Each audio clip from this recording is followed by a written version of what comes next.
Welcome to Community Conversations, where we will be bringing you fascinating discussions with local leaders about topics that everybody is talking about. I'm Cindra Sinclair, and I'm your host today, and our special guest is Josh Molina, journalist extraordinaire. So Josh writes news and political stories for Noozhawk. He hosts the lively podcast Santa Barbara Talks, and he teaches journalism at Santa Barbara City College. Welcome, Josh. Thank you, Cinder. It's a pleasure to be here. Wow, you are a busy guy. I think I want to thank you for carving out some time for us today. Yeah, no, I am busy, but it's a pleasure to be able to have a conversation with a good friend. So thank you. Thank you. And so, so many things are going on with news today that we all are scratching our heads about. And so I wanted you to come on our show so we could just kind of talk about maybe what people should be looking at, asking themselves about, that sort of thing. So let's just jump in.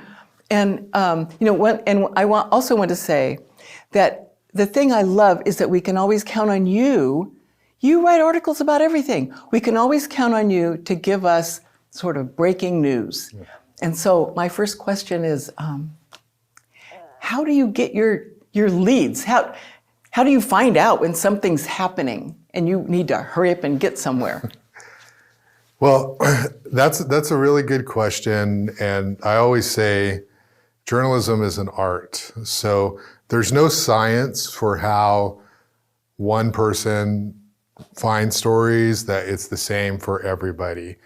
It's a complex process, and it's a little bit having good sources. It's a little bit being able to listen to the scanner in the newsroom, so you kind of hear if there's a traffic accident or if there's a fire or if there's some disaster that public safety people are responding to.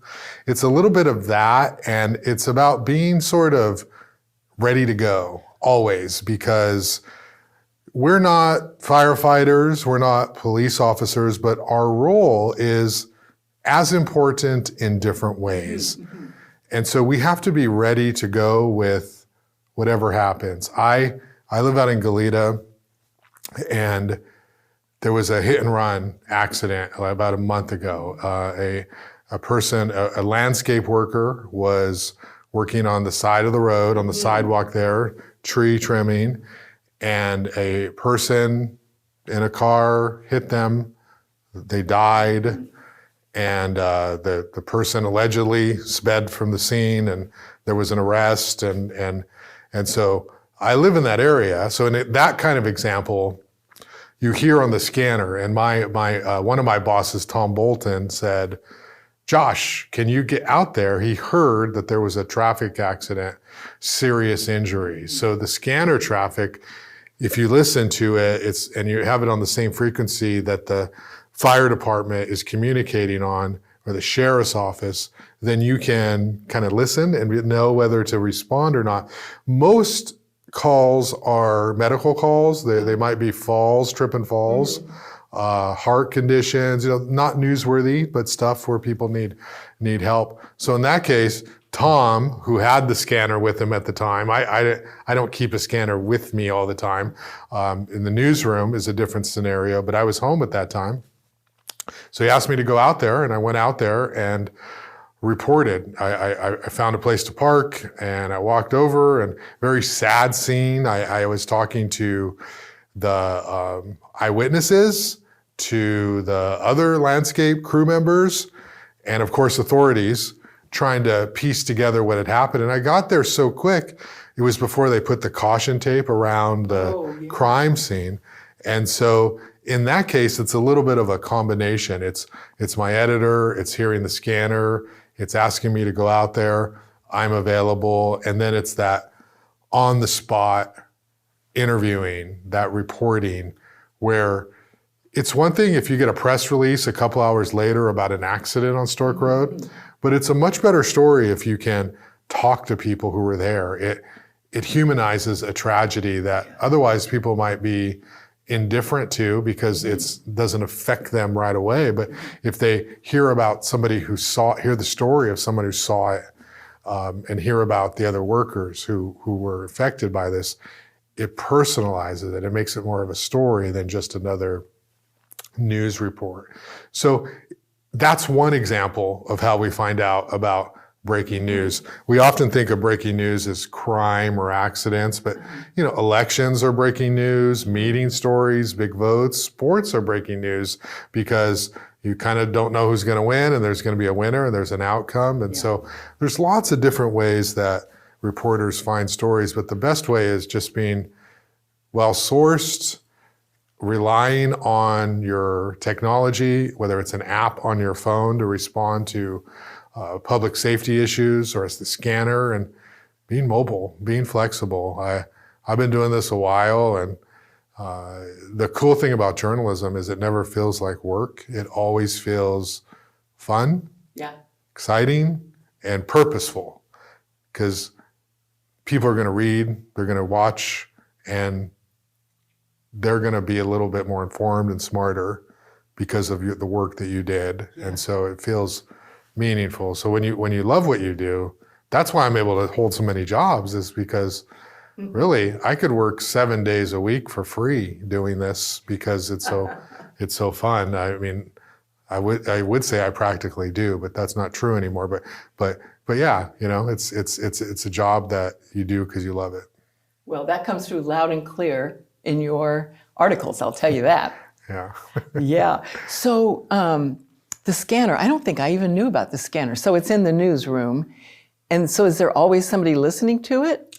Yeah. So in large newsrooms, there are multiple breaking news reporters or cops crime reporters, and they have their scanner with them on the desk and they listen to it. How big is it? Yeah, it's just like maybe a 8 to 10 inch vertical scanner with an antenna. And you listen to it and you develop kind of an ear. So, if you hear traffic accident, collision, minor injuries, you're like, no, that's not going to respond. If you hear major injuries, possible fatality, you're like, oh, that's probably a story I have to, think about reporting. And so John Palminteri, I'll give you an example, he's got a very lively Instagram page. It's not even a KYT page, it's just his. It's John Palminteri News. And so he's somebody who responds all over town because he has the scanner with him. Oh. And so every news agency has a scanner. So I like to report mostly on government, business, politics, education.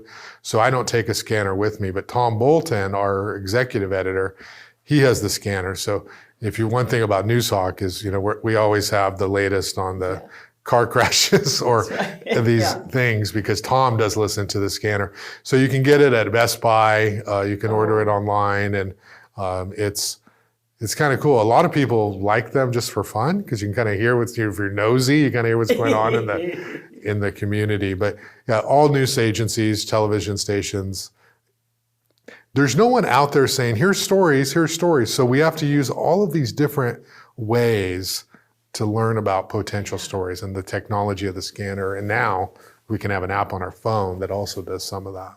And so when you say sources, does that mean people that you've developed that they know that you want them to contact you if they see something going on? Yeah, so sources could be a lot of different people. It could be law enforcement, it could be public safety, firefighters, it could be the public relations, PIO, or it could be just employees who want to leak something to you, or information, or an activist. There are always people who are ready to talk to journalists, to share what's happening in the community.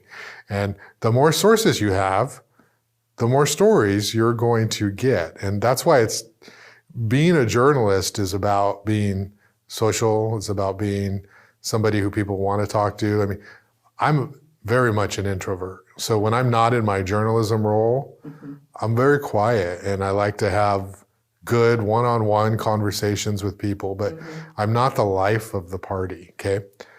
But with journalism, with a notebook in my hand or my phone, my recorder, I feel like Superman. Like I feel super social and super outgoing. And that's important because the public wants to feel as though they can talk to you and share information and trust you with stories. So sources are everywhere. Sometimes it's the administrative assistant in an organization who has information to share. Sometimes it's the CEO or the city manager who has something to share. You have to protect your sources, right? Because people need the ability to share information without fear of retribution.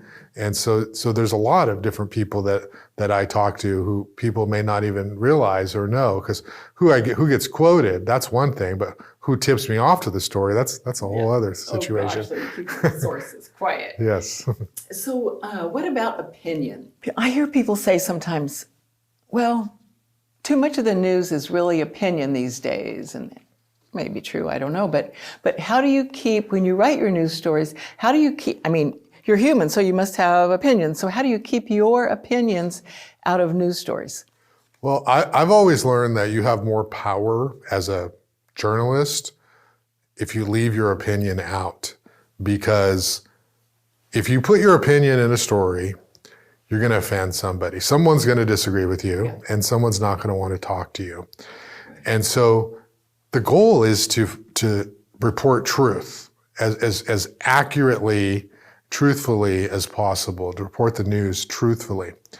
But the truth is complicated. People have multiple perspectives. Yeah. And so if you have opinion in there, the first person who disagrees with you, you lose credibility with them.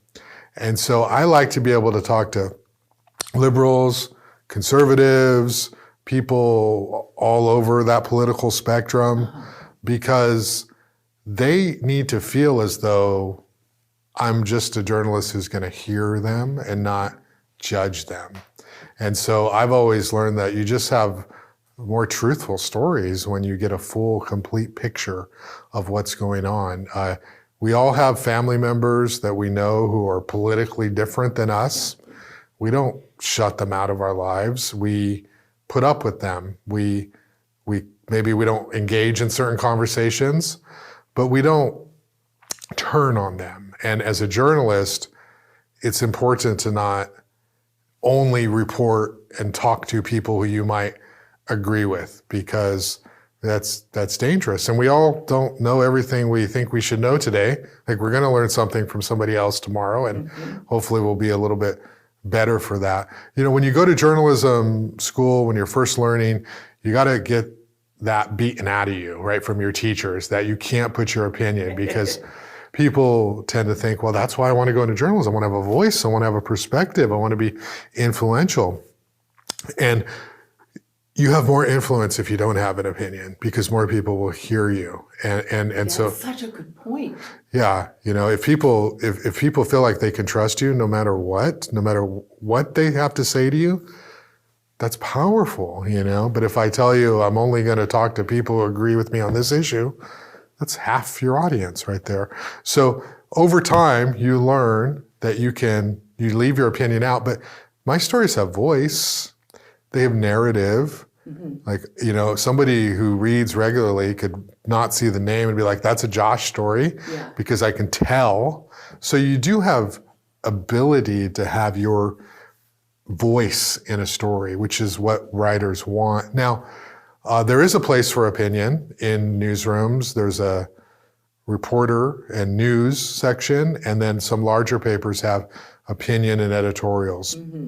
And the idea behind that is, and it's a little bit archaic, but, you know, it's before social media when everybody had a platform. But at one time, newspapers were the most credible institution that would provide information to the public. And so the idea was, we have our reporters, we report on all these issues, so we're poised to offer an opinion on an issue because we have all this information. And so the editorial writers would have an opinion. Maybe they'll take a perspective on a political candidate or a local issue. And that's separate, and that's okay. And then, of course, we like opinion columnists. That's different. You know, you want to share your unique perspective. And so that's fine, but it has to be separate. Where people get into trouble is when they try to blur the line and have opinion in a news story. And there are problems with media literacy today, and it's really exacerbated by the rise of the internet and social media. People get confused. So television news, I always tell my students, stop watching television news, cable news, not your local KYT news programming, but cable news, all the networks, whether you agree with that perspective or not, because they're full of opinion, and people don't distinguish between Tucker Carlson, who's not on the air anymore, but an opinion show versus, or Anderson Cooper versus an old traditional news. They don't understand that. And then that affects all journalists. That affects the reporter who goes out and just tries to write a story.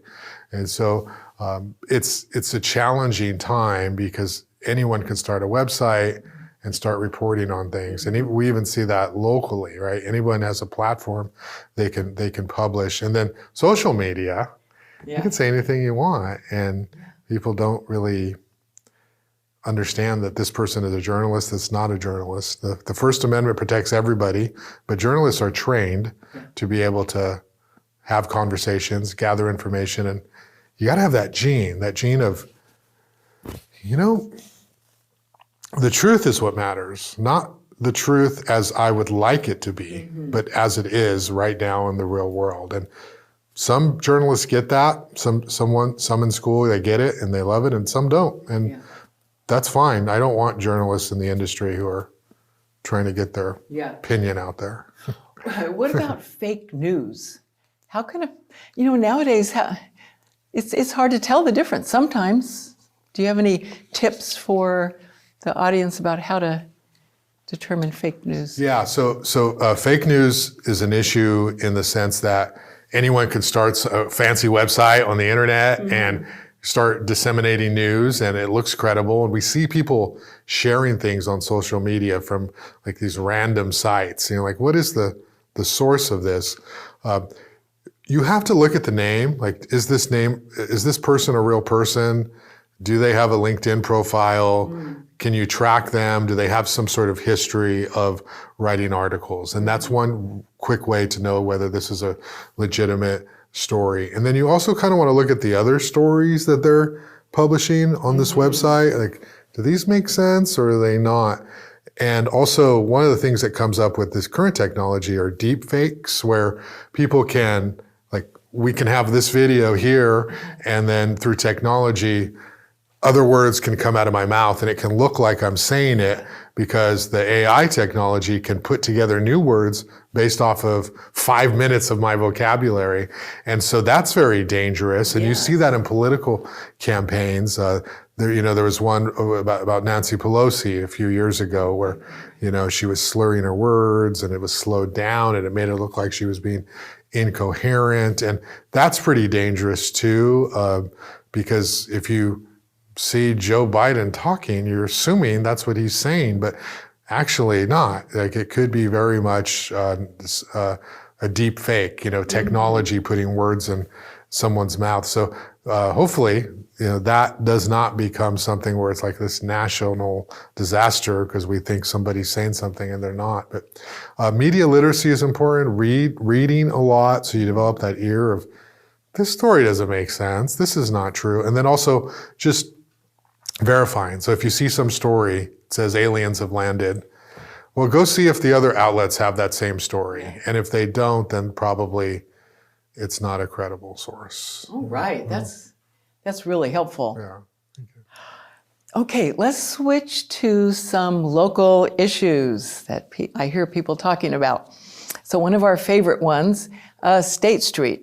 Yes. So I read an article actually that you wrote, I think it was like last year, letting us know that the city had agreed to almost $800,000 to pay out of the area expert to help save our beloved State Street. So do you have an update, or do you know how that's going, or do you have any ideas about that to share? Yeah, that contract was to help create a State Street master plan. And the idea is that the pandemic forced the closure of 9 blocks of State Street because restaurants could not seat people indoors. So the the governor, right, said you can have outdoor seating, and then the city of Santa Barbara closed State Street so restaurants could stay in business. It never reopened again, and so we have the downtown that is closed to vehicles. So people are eating outdoors. As part of that, there's this reimagining of what this downtown could look like. So some people want the cars to come back. Some people want pedestrians. Some people want bikes. A lot of people hate the electric bikes. A lot of people say they're not safe. Some people don't like the skateboarders or the dogs, right? So all these people have these perspectives. And so the master plan is trying to figure out what, if we could just do anything we wanted, what would it be, okay? Yeah. And so there's some talk of making it flat, you know, so no more curbs, just a flat area. Having a bike lane, pedestrian lane, maybe a trolley or some sort of vehicle that drops people off, because it's a little bit of a generational conversation. If you're of an age where hopping on an electric bike is fun for you and easy, then that's a great downtown experience. But if you're somebody who moves a little bit slower, or maybe you use a wheelchair, it's not very fun to be down there when all that's happening. And so all of these things are of consideration. There have been multiple proposals, multiple public meetings.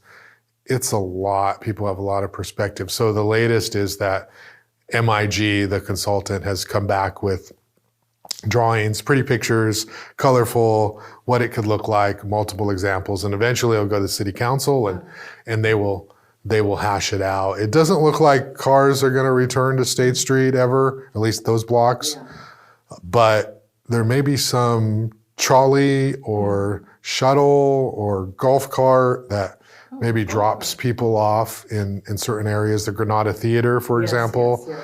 If you're a senior citizen and you know their population might be attending a show, it's easier maybe to get dropped off in front than it is to park and walk and deal with all of that. So you feel like that master plan is on track for completion at some point?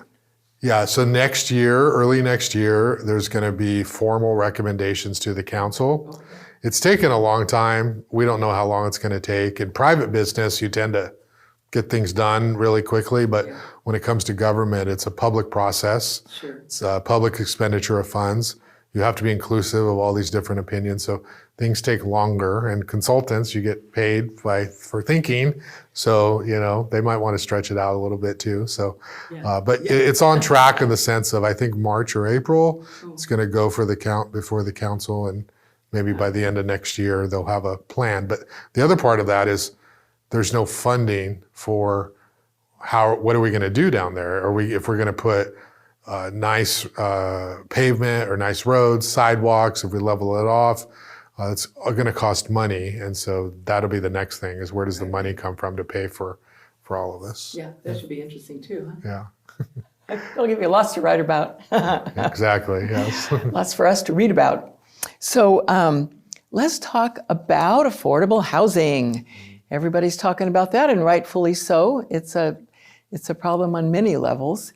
And I think not too long ago this year, you read an article about how they're going to tear down the Paseo Nuevo and they're going to build, 400 or 500 housing units there, and but other affordable housing projects. Do you have any thoughts on how that's going? Well, the state is mandating that local governments build more housing because for years, some communities did not build enough affordable housing and housing to accommodate the population. So instead of leaving it up to these local jurisdictions to do it, the state has said, we're going to make it really easy for developers to build. And so we're seeing those pressures all over California, and especially coastal California. Mm-hmm. And Santa Barbara is kind of built out, meaning there isn't a lot of wide open space to go build a bunch of apartments. So the city is looking at infill, looking at areas to build housing to accommodate really all levels of income. The housing authority serves the most poor, Section 8 vouchers, and then there's a lot of people in the middle who aren't millionaires, who, maybe they make $100,000 a year between the two. If it's a 2-person parent household, they might make that, but it's not enough to really buy a house, but you don't qualify for low-income housing, and so the city is also trying to work to build what's called missing middle housing. So that group, and then all levels. There's very low income, moderate income, upper middle income, and so all of that is happening. We need more housing. We definitely do, because regardless of what you think about why we need more housing, it's a quality of life issue. Like people, families, there are still people who live in Ventura, Oxnard, Lompoc, Santa Maria, who commute to work in Santa Barbara, Goleta, South Coast, and then they leave the community and go back. And that's not good for Highway 101 traffic congestion. And it's not good if you just don't want to spend 2 hours or an hour and a half in a car. And a community is stronger when you can shop and where you work, where your kids can go to school, where you work. And so would be nice to figure out a way to have more people live where they work. Because Santa Barbara, Goleta have jobs, but the cost of housing is so outrageous, and it's a little more affordable in these other areas. But these issues come up, is that these elected officials during election year will talk about, we need more housing, we need more housing. But a lot of the housing that's being built is market rate housing. So like $5,000 for a 2-bedroom or something once it's finally built. I was like, that's not really helpful. I mean, $5,000 is more than the mortgage that me and my wife have to pay. Because, I mean, you have a down payment and you refi, like $5,000 is ridiculous for, you're not investing in yourself. You're investing in, an owner. So who's going to use that money, So that's kind of the challenge. How do you build housing that's affordable for people who are not going to use it as like a second apartment, or the tech workers who already make a lot of money, who can already afford to live here? That's the challenge. And elected officials will say housing, housing, housing, housing. What they really should be saying is affordable housing only. But the problem with that, though, is then the developers will say, we can't build all affordable housing and give it away because it won't pencil out for us. We need to make profit. We're the developers, so we need to charge market rate. And so it's this sort of circle, and developers want more density. They want to be able to build more. So we want more that it's affordable. Let us build higher. But nobody in Santa Barbara wants anything to be higher. So it's this little circle of nothing ever changes. We have a little more housing than we did 5 years ago, but it's not enough. And even when you think about the benefit to our community of having more people here, during the debris flow, people were saying that the first responders couldn't even get here because they live down there in Ventura or other places, and the freeway was closed. And so it benefits us on a whole lot of levels to have affordable housing.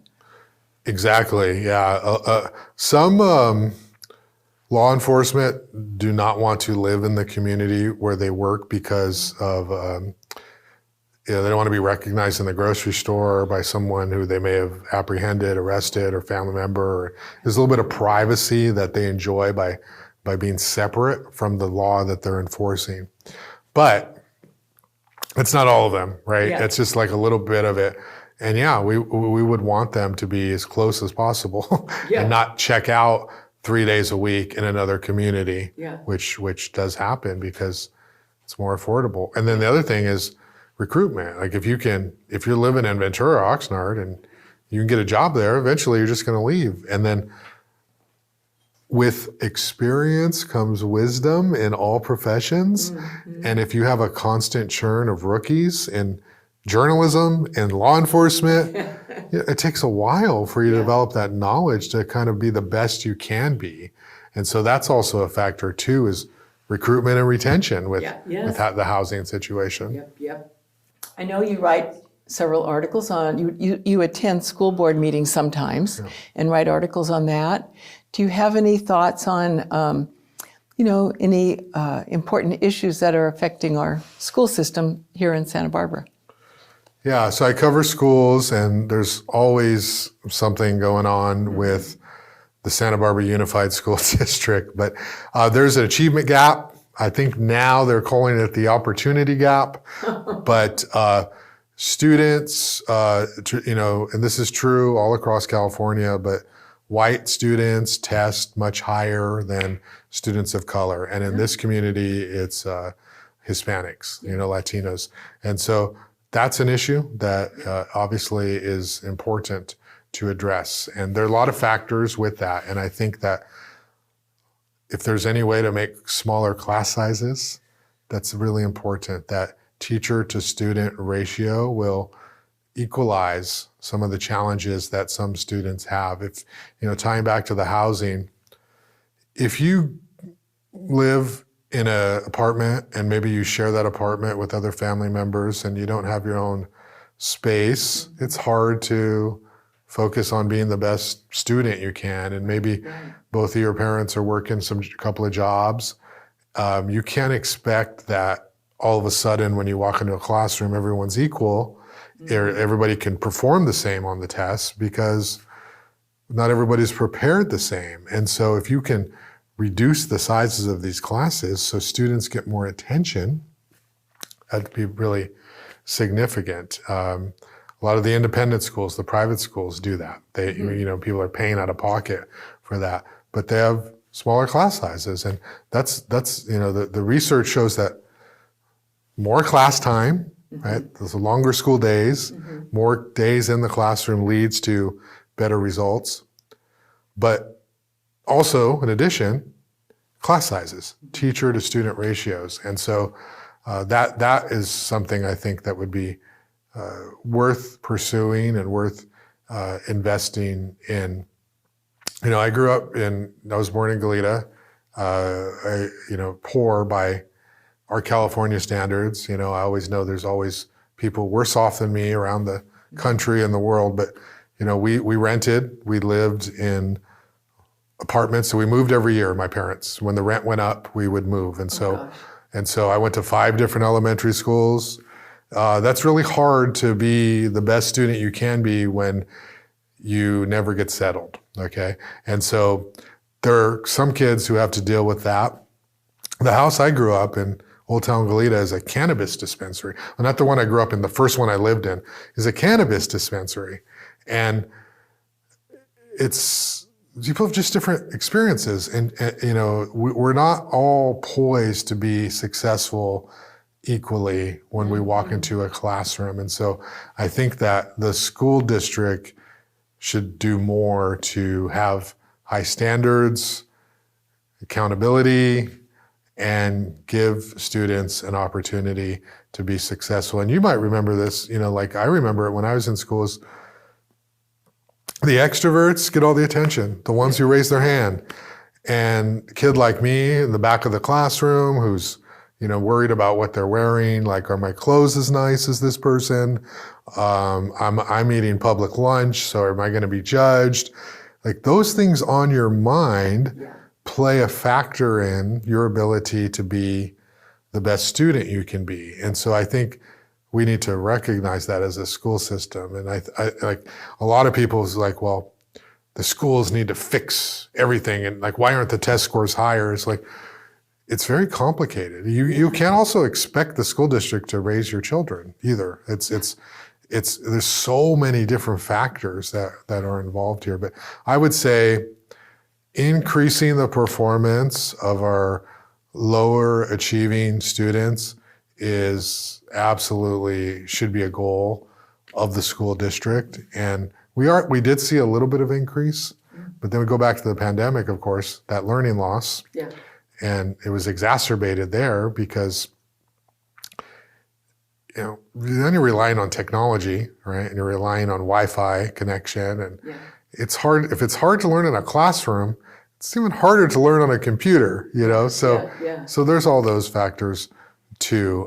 Santa Barbara Unified School District has a relatively new superintendent, and the entire cabinet, the senior leadership is turned over. So that's been an issue. The teachers are unhappy with their salaries right now. They're talking of a strike. There's always drama over union negotiations, but there's a lot of issues in Santa Barbara Unified right now. But focusing on students should be their number one priority, and increasing test scores, and also just helping all students be successful. Last thing on this, like, I went to Dos Pueblos High School. I never took the SAT.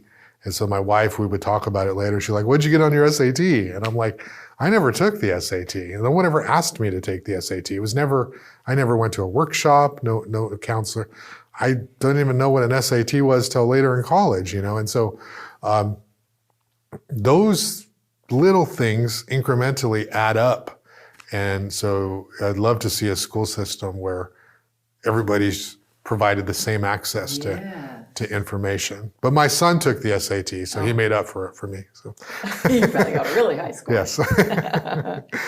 So do you think, when you go to the board meetings, do you think that most of the board members and maybe even the admin people, do they understand some of these issues, like the smaller classroom and like how complicated it is to make sure everybody has the same access? Yeah, I think they do, but they're also elected.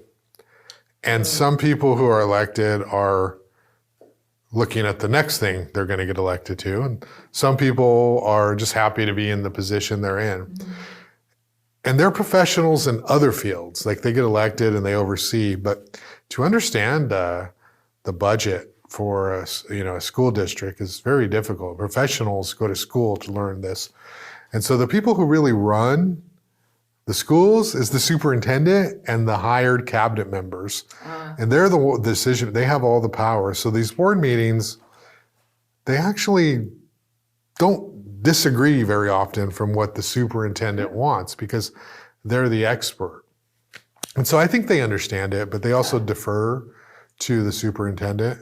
And superintendent and the cabinet, they have a viewpoint, which is, yes, they care, but they also have constraints and they have laws, and there's only so much they can do. They can't go out and hire a whole bunch of new teachers if the budget isn't there. And a lot of teachers, they may not want to work in Santa Barbara because they can go work somewhere else for more money. The Goleta Union pays more than Santa Barbara Unified. So you might want to work in Goleta because, it's just a better job opportunity there. Okay, so let's shift gears just a little. How did you develop your love of journalism? Yeah, well, when I went to Santa Barbara City College out of DP, I was an accounting major. So if you can believe that. Yeah, and I was decent. Like, it was good. It was like someone told me, oh, you're good, go do that. But I took a journalism class as an elective. I took Journalism 101. It looked interesting from reading the description. And I loved it. It was awesome. And I wasn't good at all. In fact, Patricia Stark, who was my journalism teacher, she hated me. And she was hard. Like, she was tough. She had high standards. But it worked for me. She told me, you can't write. And she asked me, she's like, what do you read? Do you read anything at all? Because I was, whatever my skill level was, she saw it as, you can be much better than this. And so she had high standards. So she said, you have something there, but you need to read more right now. Go read anything. Read a book, read a magazine. You need to understand the rhythm and the voice of what news writing is like. And so I took that class, and I think I got a B, that J101 class, and I struggled through it. But then I joined the student newspaper. And from there, it was just like, well, this is so fun, because a lot of the journalists that I've met and the ones I've taught were introverts. Like, we have a lot to say, but we haven't found a platform to do it in yet. And so once we find journalism, we find out, oh, I can talk to this person, that person. I can do a little research and I can create a story out of nothing. What's a blank screen is now a little piece of history that I've created. It's so empowering. You're like, wow, I did that. And then you can show it to people and it's tangible. And so once you feel that, it's addicting, right? It's addictive. And then once you do a few stories where maybe you hold the administration accountable or people start to say, liked your story, it feels really good. And all of a sudden you have that validation. Yeah. And I think a lot of jobs, you don't get that, right? And it's just like you just kind of do your work and you get paid. And so I really enjoyed it. And so I was able to become an editor on the student newspaper, and I wrote so many stories that pissed off the administration, and you know, and that's what I like to do. So people always say, why do journalists always write about bad news? Okay, it's like, oh yeah, that's a good question. You know, it's like we don't write about bad news because we enjoy it. We write about systems that are broken.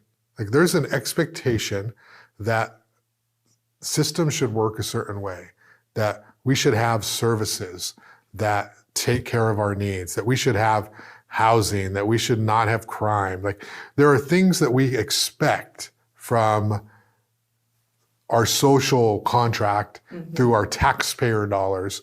And so when there's a breakdown in the system, when somebody's embezzling money, when somebody's stealing money, when there's an abuse of power, there's a Me Too situation, like we have to write about that. We have to hold these people accountable. So it's not about being negative. You know, we don't write about the fact that the sun rose today and the sun set, because that better happen today. Yeah. But if it doesn't rise and it doesn't set, that's a story, because there's a conflict and we need to hold our institutions accountable. And I've always liked that as a student journalist, and then after that. So, and Patricia, eventually she hired me to teach at City College, 15 years later. And, you know, she would say that, you know, I'm one of her best success stories. And and that's, you know, me in my teacher role, I really take pride in that. And people always tell me as a teacher, the students say, I mean, I've had people say, you're the best teacher I've ever had. And I'm not like a professor who has got this photographic mastery of knowledge and can just download to you every possible thing I've ever known. That's not my style. My style is to make you feel in the classroom as though you are empowered and capable of anything, and arm you with the knowledge that you can make a difference in this world. And I've had students, 2 of them, and I remember this, 2 different semesters, 2 different classes, say, you're the first teacher I've ever had who made me feel strong enough to raise my hand and talk in class. Yeah. And that's like the highest compliment, because that's something they'll take with them anywhere. And so I was able to prove to Patricia that I was, you know, a good student, so much so that she hired me for that job later. But I've always loved it. It is a sickness. The downside of this industry is divorce rates are high, alcoholism is high. People get so caught up in the chase of the story and that byline and that public affirmation that that's all they want. And then they neglect themselves, they neglect their families, they're not present parents. And I mean, I guess that's true in a lot of really industries where you're super successful, celebrities or something, you know, and journalism, you don't make a lot of money, but you do have impact. And so the downside of it is addictive. Like you just love it. Fortunately, I kind of lost that early. Like I kind of learned once I had my son, like nothing is more important. Like I'm not going to work till 8 o'clock so I can have a big story and be better than the other newspaper in town. It's not important to me. I'm going to do the best job I can so I can be home. And that's important to learn and know, because when I was, you know, in my early 20s, I wanted to be the best reporter ever and win all the awards. And, you learn like that's very shallow and it's fleeting and it doesn't last. And so that's the downside of loving what you do. Yes, Don't yes. love it so much that you exclude everything else. You know? That, oh, golly, that is a good word. So you've kind of reinvented yourself over the last few years. You know, to journalism, you've added your podcast and your teaching. Yeah. So how did that happen? How is that for you? Yeah, my career is kind of like weird and it's unusual because I kind of had to figure a way to do it. I worked at the Santa Barbara News Press. There was a big ethical scandal. I quit there in 2006, and that was in some ways like the worst thing that ever happened to me professionally, because my son was 1 year old and you're just at the start of your like life, right? You're like family, kids, you're quitting your job with no income at all. Like, what's wrong with you? But as you know, that's another story, but Jerry Roberts, mass exodus, the whole thing. And so I went and got a job at the San Jose Mercury News, and I worked there 2.5 years, and that was awesome. But the Bay Area is so big, and I'm a small town kind of guy. Like, I love the news of a big city, but quality of life, I like simplicity. And so my wife didn't want to move to the Bay Area. So I ended up commuting from Solvang, where we bought our first house, to San Jose. And so I would leave every Sunday morning, and I had a little studio, and then I'd come back Thursday night. And my son was 1. And, around that age, they need mom, like food, Yeah. But once he turned 3, he started to get sad and cry when I would leave. Yeah. I'm like, I can't do this. I'd rather work at McDonald's and be home, And so I quit and I came back. And so that's when the reinvention started. I wanted to be there for my son and be present, but this is not a big media market. Like, you're not going to make a lot of money as a journalist in this town. And so I got a job at this Hispanic business magazine, and that was decent money, but it was more marketing, B2B. It wasn't really like that watchdog stuff I like. Yeah. And then Patricia Stark, she called me and said, I have a class. My teacher bailed on me. They don't want to do it. Can you teach a J101 class for me? And I need to know by the end of the week. I'm like, okay. You don't say no to Patricia, I learned, right? You just figure out how to do it. And so I said yes. And so then I became, I like this teacher thing. And then more classes came, right?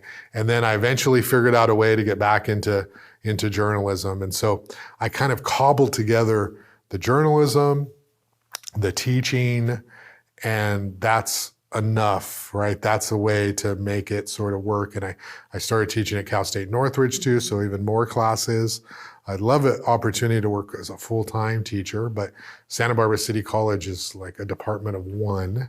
It's not like journalism is growing, So I've cobbled together all these things. And the podcast was an idea I don't know, at some point you start to become aware of your mortality. Like when I was in my 20s, I never thought about dying.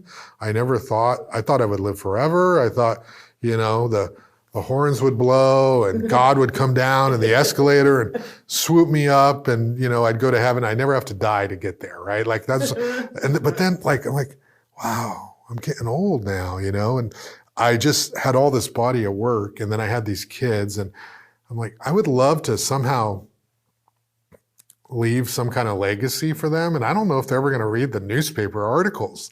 So I thought, and I don't even own my content. Like, the news press articles are owned by a company that went out of business. I can't even find them anymore unless I go to the public library.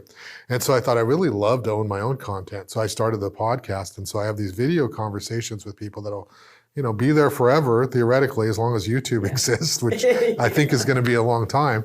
And that can happen. The other part of it was, so I want my kids to be able to watch those later. My daughter's 10, like, oh, Dad had a good conversation. The other part was, as you know, I have these great interviews with these people, and I take down a few notes and record. what would go into the story would be maybe a quote, 10% of the interview would get published and everything else is just gone except in my head. And I thought, wouldn't it be cool if just the whole interview was there and people, if they wanted more, could get it? And so that's the other thing, is they get to hear directly from the source, not me filtering out the 2 quotes from my story. They get to hear the whole thing. Yes. And some people say, well, that's too much, too long. Well, don't watch. You watch 20 minutes, 15 minutes. It is whatever. But I really enjoy it, and I try to get sponsorships for it. I have gotten sponsorships, and I'd love to focus more on that. But it brings in a little bit of revenue for me as well for my time.